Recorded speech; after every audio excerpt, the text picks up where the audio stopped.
ദിലീപ്, ഈ സിലിണ്ടറുകൾ പൊട്ടിത്തെറിക്കുന്നത് തന്നെ വലിയ പ്രതിസന്ധിയാണ്. ഈ രക്ഷാപ്രവർത്തനത്തിന് ഈ ബോട്ടുകൾക്കടുത്തേക്ക് ഏകദേശം എത്രത്തോളം ദൂരത്തിലാണിപ്പോൾ, കരയിൽ നിന്നും എത്രത്തോളം ദൂരത്തിലാണ് ഈ മത്സ്യബന്ധന ബോട്ടുകൾ കെട്ടിയിട്ടിരിക്കുന്നത്?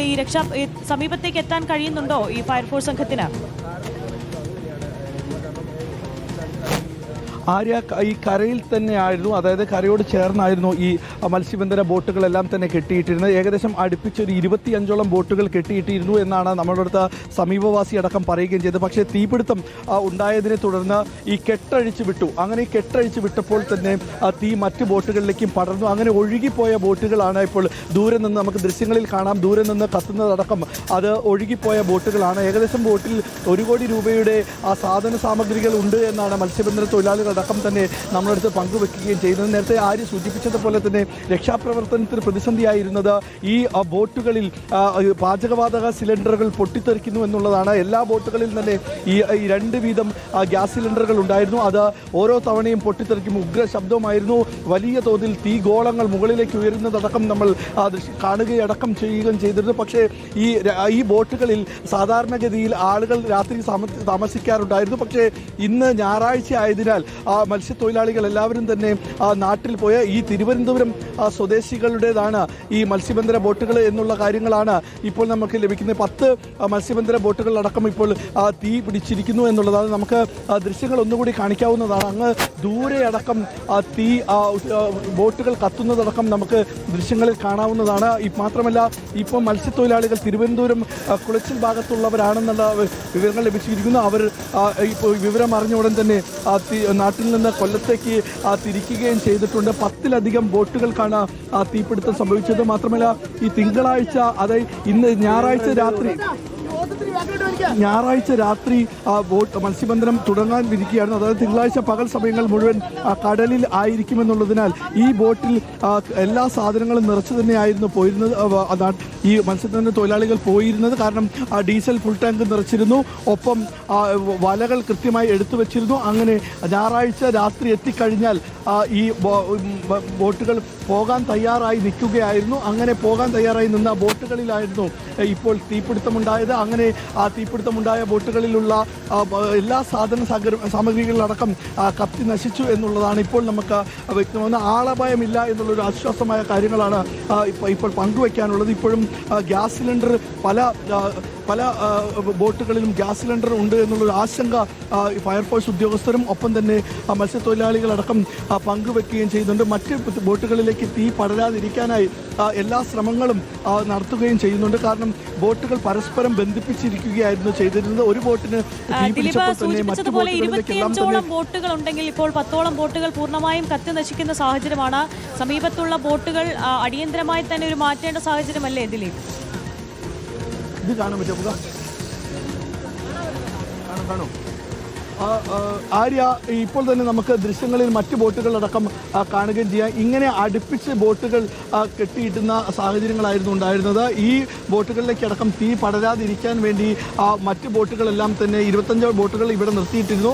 മറ്റ് ബോട്ടുകളെല്ലാം ദൂരസ്ഥലത്തേക്ക് തന്നെ ഈ നാട്ടുകാരും തൊഴിലാളികളും ചേർന്ന് മാറ്റി എന്നുള്ളതാണ് ഇപ്പോൾ നമ്മൾക്ക് കിട്ടിയിരിക്കുന്ന വിവരമായിട്ടുള്ളത്. ഇപ്പോൾ ഈ മത്സ്യബന്ധന ബോട്ടുകളിൽ നിന്ന് മറ്റ് സാധനങ്ങൾ മാറ്റുന്നതിന് വേണ്ടി അഗ്നിശമന ഉദ്യോഗസ്ഥരടക്കം ജീവനക്കാരടക്കം അങ്ങോട്ട് എത്തുകയും അതിൽ ഈ ഗ്യാസ് സിലിണ്ടർ ഉണ്ട് എന്നുള്ളൊരു ആശങ്ക ഇവർ ഇപ്പോഴും പങ്കുവയ്ക്കുന്നുണ്ട്. കാരണം നേരത്തെ രക്ഷാപ്രവർത്തനം നടത്തുന്നതിനിടെ ഗ്യാസ് സിലിണ്ടർ പൊട്ടിത്തെറിച്ചിരുന്നു. അത് വലിയൊരു അപകടമാണ്. ഇപ്പോഴും നമുക്ക് കാണാം തീ ആളിക്കത്തുകയാണ് ഈ പ്രദേശത്ത്. മറ്റ് ബോട്ടുകളെല്ലാം ഒഴുകിപ്പോയിരിക്കുന്നു. ആ ബോട്ടുകളും തീ കത്തുന്നുണ്ട്. അങ്ങോട്ട് അത് തീ അണയ്ക്കാൻ പറ്റാത്തൊരു സാഹചര്യങ്ങളടക്കം ഉണ്ട്. അത് ഒഴുകിപ്പോയ ബോട്ടുകളാണ്. അങ്ങ് കായലിൻ്റെ നടുഭാഗത്തേക്ക് എത്തിയിട്ടുണ്ട്. അവിടെ വെച്ച് തീ അണയ്ക്കാൻ സാധ്യം ആകുന്നില്ല അവർക്ക്. അത് മത്സ്യത്തൊഴിലാളികൾ മറ്റു വള്ളങ്ങളിലൂടെ പൊടിച്ചിട്ട് ഈ അങ്ങ് പോയ ബോട്ട്, ഒഴുകിപ്പോയ ബോട്ടുകൾ എങ്ങനെയാണ് ഇപ്പോൾ തീ കെടുത്ത് എങ്ങനെയാണ്? ഇനി തീ കെടുത്താൻ പറ്റത്തില്ല, തനിയെ കത്തി അണയത്തേ ഉള്ളൂ. അല്ല, മത്സ്യത്തൊഴിലാളികൾ വേറെ ബോട്ടിൽ അങ്ങോട്ട് പോയിട്ടുണ്ടോ? പോയിട്ടില്ല. ഒരു ബോട്ട് ഇവിടുന്ന് പോയിട്ടുണ്ട്. പക്ഷേ അത് തീ കെടുത്താൻ ഒരിക്കലും പറ്റത്തില്ല. അത് കത്തി തീരത്തേ ഉള്ളൂ. ഇനി നമ്മൾ ഈ ബോട്ടിൽ എല്ലാ സാധനങ്ങളും വെച്ചിട്ടുണ്ട്. അതിനകത്ത് ഫുഡ് ഉണ്ടാക്കാനുള്ള സാധനങ്ങളും ഗ്യാസ് സിലിണ്ടർ അങ്ങനെയുള്ള എല്ലാ സാധനങ്ങളും ഇതിനകത്ത് തന്നെ ഉണ്ട്. പിന്നെ ഒരു 50,000 രൂപ അടുപ്പിച്ച് എണ്ണ വേണം, ഡീസൽ ഉണ്ടാവും. പിന്നെ ഒരു ഞായറാഴ്ച രാത്രി പോകാൻ തയ്യാറായി നിൽക്കുന്ന ബോട്ടുകൾ, ഞായറാഴ്ച പണിക്ക് പോകാൻ തയ്യാറായിട്ടിരിക്കുന്ന ബോട്ടുകളാണ്. ഇത് ശനിയാഴ്ച ആയതുകൊണ്ട് എല്ലാവരും വീടുകളിൽ പോയിരിക്കുകയാണ്. അപ്പോൾ നാളെ എല്ലാവരും വരും. നാളെ ഇന്ന് പുലർച്ചെ ആയില്ലേ, അന്നേരം ഇനി അവർ വരുമ്പോൾ അവരുടെ വിഷമങ്ങൾ നമുക്കെല്ലാം കാണാനേ പറ്റൂ. ഓരോരുത്തർ പലരും പ്രമാണമൊക്കെ കടം വെച്ചാണ് ഈ ബോട്ട് എടുക്കുന്നത്. ബോട്ട് എടുത്തിട്ട് അങ്ങനെ നമ്മൾ ഏകദേശം എത്ര രൂപയുടെ നാശനഷ്ടം ഉണ്ടായിട്ടുണ്ടാവും? ഒരു ബോട്ടിന് എങ്ങനെയാലും ഒരു 50 ലക്ഷത്തിന് പുറത്ത് നഷ്ടം ഉണ്ടാവും. തീർച്ചയായിട്ടും ഉണ്ടാവും. വലയടക്കം വലയെന്ന് വെച്ച് കഴിഞ്ഞാൽ കത്തിയിട്ടില്ല. ഇവിടെ തീ നല്ലോണം വന്നിട്ടില്ല. ബാക്കി എല്ലാ ബോട്ടുകളെയും വലയെല്ലാം കത്തിപ്പോയിട്ടുണ്ട്. ബോട്ടുകൾ പൂർണ്ണമായി കത്തിയ ബോട്ടുകളുണ്ട്.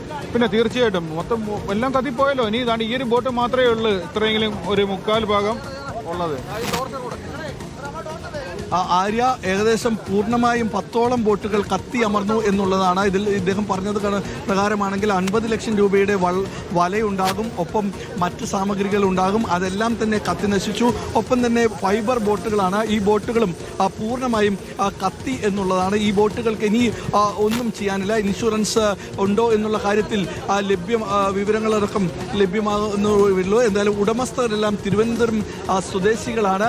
ഇപ്പോഴും ആ ബോട്ട് പൂർണ്ണമായും കത്തുന്നു എന്നുള്ളതാണ് നമുക്ക് ആ ദൃശ്യങ്ങൾ കാണുന്നത്. ആ ബോട്ട് ആളിക്കത്തുകയാണ്. കാരണം ഏകദേശം 50 ലിറ്ററിലധികം, 100 ലിറ്ററിലൊക്കെ കൂടുതൽ ഡീസൽ ഒരു ബോട്ടിൽ ഉണ്ടാകുമെന്നുള്ളതാണ്. ഒരു തവണ മത്സ്യബന്ധനത്തിന് പോകുകയാണെങ്കിൽ ഏകദേശം 500 ലിറ്ററോ അല്ലെങ്കിൽ 1000 ലിറ്റർ ഡീസലോ വേണം എന്നുള്ളതാണ്. അങ്ങനെ ഞായറാഴ്ച രാത്രി പോകുന്നതിന് വേണ്ടി ഇത്രയും ലിറ്റർ ഡീസൽ ഇതിൽ നിറച്ചു വെക്കുകയും ചെയ്യും. അങ്ങനെ ഇന്ന് ഞായറാഴ്ച രാത്രി പോകാൻ തയ്യാറായി നിൽക്കുന്ന ബോട്ടുകളായിരുന്നു. അതിനുവേണ്ടി മത്സ്യത്തൊഴിലാളികളെല്ലാം തന്നെ നാട്ടിൽ പോയി വരികയും ഒപ്പം ഇന്ന് രാത്രി പോകാൻ തയ്യാറായി നിൽക്കുന്നതിനിടയിലാണ് ഇങ്ങനെ ഒരു അപകടമുണ്ടായത്.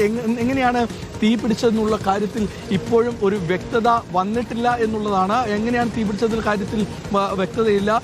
ഈ കുരീപ്പുഴ സെന്റ് ജോസഫ് പള്ളിയുടെ തൊട്ട് പുറകിലായിട്ടാണ് ഈ കായലിൽ, അതായത് സാമ്പ്രാണിക്കൊടിക്ക് സമീപത്തുള്ള ഒരു കായലാണ്. ഈ കായലിൽ എല്ലാ ദിവസവും രാത്രി മത്സ്യബന്ധന ബോട്ടുകൾ നിർത്തിയിടാറുണ്ട്. അതങ്ങനെ നിരവധി ബോട്ടുകൾ, ഏകദേശം 50-ലധികം ബോട്ടുകളൊക്കെ ഈ പ്രദേശത്ത് ഇരുകരകളിലുമായി നിർത്തിയിടാറുണ്ടായിരുന്നു. ഈ ഭാഗത്ത്, അതായത് ഈ കൊരിപ്പുഴ ഈ ഭാഗത്ത് 25-ലധികം ബോട്ടുകൾ ഉണ്ടായിരുന്നു എന്നുള്ളതാണ് നമുക്ക് ലഭിക്കുന്ന വിവരം.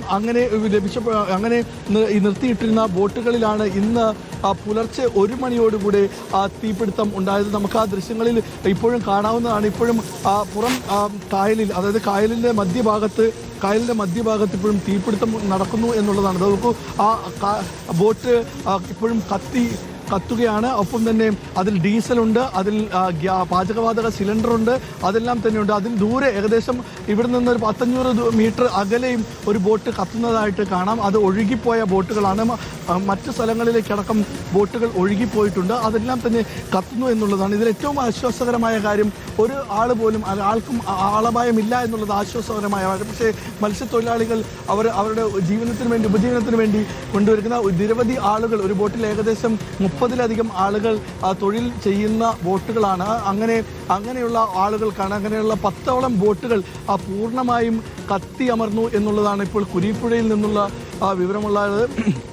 മാത്രമായിട്ട് ഇവിടുത്തെ ആളുകൾ പറയുന്നത് ഈ സ്ഥലങ്ങളിൽ, അതായത് ഈ കുരീപ്പുഴ ഭാഗങ്ങളിലേക്ക് നിരവധി ബോട്ടുകൾ അറ്റകുറ്റപ്പണിക്കും മറ്റു കാര്യങ്ങളിലെല്ലാം തന്നെ നിർത്തിയിടാറുണ്ടാകുകയും ചെയ്തിരുന്നു. ഇന്നലെ തന്നെ നിർത്തിയിട്ടതിന് ശേഷം തിരുവനന്തപുരം ഭാഗത്തേക്ക്, ഇതിൻ്റെ ഉടമസ്ഥരെല്ലാം തിരുവനന്തപുരമാണ്, തൊഴിലാളികളെല്ലാം തിരുവനന്തപുരം ആളുകളാണ്. അങ്ങനെ അവർ തിരുവനന്തപുരത്തേക്കടക്കം പോകുകയാണ് ചെയ്തത്. ഇന്ന് പുലർച്ചെ ഈ തീപിടുത്തം ഉണ്ടായ ഉടൻ തന്നെ ഇവിടുത്തെ ആളുകൾ അവരെ വിവരമറിയിക്കുകയും ചെയ്തിരുന്നു. അവർ വന്നുകൊണ്ടിരിക്കുന്നു എന്നുള്ള വിവരങ്ങളടക്കം ലഭ്യമാകുകയും ചെയ്യുന്നുണ്ട്. അങ്ങനെ ഇപ്പോഴും ആ ബോട്ടിൽ നിന്ന് തീ ആളിക്കത്തുന്നു. അതിൽ ബോട്ടിൽ ഫുൾ ടാങ്ക് ഡീസൽ ആയിരുന്നു എന്നുള്ള വിവരങ്ങളാണ് നമുക്ക് ലഭിക്കുന്നത്. അതായത് ഞാൻ നേരത്തെ പറഞ്ഞതുപോലെ തന്നെ മത്സ്യബന്ധനത്തിന് തയ്യാറായി നിന്ന ബോട്ടുകളായിരുന്നു. അതിൽ വലിയ വിലയുടെ വലകളുണ്ട്. ഏകദേശം 50 ലക്ഷം രൂപയിലധികം വില വരുന്ന വലകളുണ്ട്.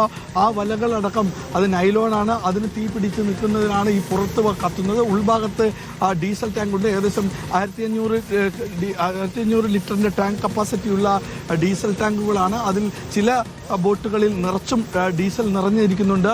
ആ ഡീസൽ അടക്കം പൂർണ്ണമായും കത്തുന്നു. അതാണ് രക്ഷാപ്രവർത്തനം നടത്താൻ കഴിയാതിരിക്കുന്ന ഒരു പ്രയാസമായി കാണുന്നത്. തീ അണയ്ക്കാൻ അവർക്ക് ബുദ്ധിമുട്ടാകുകയും ചെയ്യുന്നത്. ഫയർഫോഴ്സ് ഉദ്യോഗസ്ഥർ ഇവിടെ വെച്ച് തന്നെ പമ്പ് സെറ്റ് കൊണ്ടുവന്ന് ഈ കായലിൽ നിന്ന് തന്നെ പമ്പ് ചെയ്ത് ഇങ്ങോട്ട് ഈ ബോട്ടിലേക്ക് തന്നെ അടിച്ച് തീ അണയ്ക്കാനുള്ള ശ്രമങ്ങളാണ് ഇപ്പോൾ നടത്തി നടത്തിക്കൊണ്ടിരിക്കുന്നത്. ഏകദേശം തീ നിയന്ത്രണ വിധേയമായി എന്നുള്ളതാണ് ആശ്വാസകരമായ കാര്യം.